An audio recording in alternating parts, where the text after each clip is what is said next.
राहुल और उसके 3 दोस्त शहर की भाग दौड़ से दूर एक पहाड़ी गांव में छुट्टियां बिताने आए थे।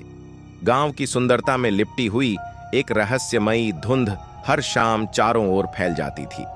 गांव के लोग इस समय घरों में बंद हो जाते थे, पर राहुल और उसके दोस्तों को यह धुंध बेहद आकर्षक लगी। एक रात जब धुंध अपने चरम पर थी, राहुल और उसके दोस्त धुंध में टहलने का निर्णय लेते हैं। चलते चलते वे गांव के बाहर एक पुराने खंडहर के पास पहुंच जाते हैं।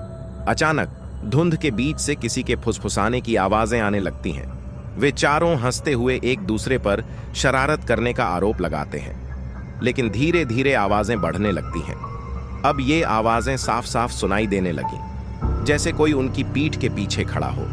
अचानक राहुल को एक ठंडी सांस अपनी गर्दन पर महसूस होती है। जब वह मुड़कर देखता है तो धुंध में धुंधली आकृतियां दिखने लगती है, अजीब डरावनी परछाइयां।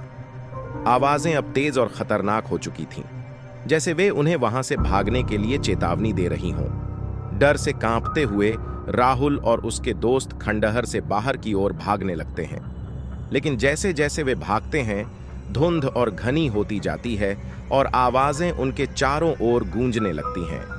वे अब खुद को धुंध में खोया हुआ महसूस करते हैं, जैसे कोई अदृश्य शक्ति उन्हें खींच रही हो। आखिरकार वे गांव की सीमा तक पहुंचते हैं, जहां धुंध अचानक छंट जाती है और आवाजें बंद हो जाती हैं। हांफते हुए वे एक दूसरे की ओर देखते हैं, यह समझते हुए कि जो भी था वह धुंध के भीतर ही था।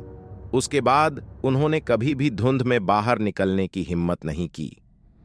गांव के बुजुर्गों ने उन्हें बताया कि धुंध में खोने वाले कभी वापस नहीं लौटते।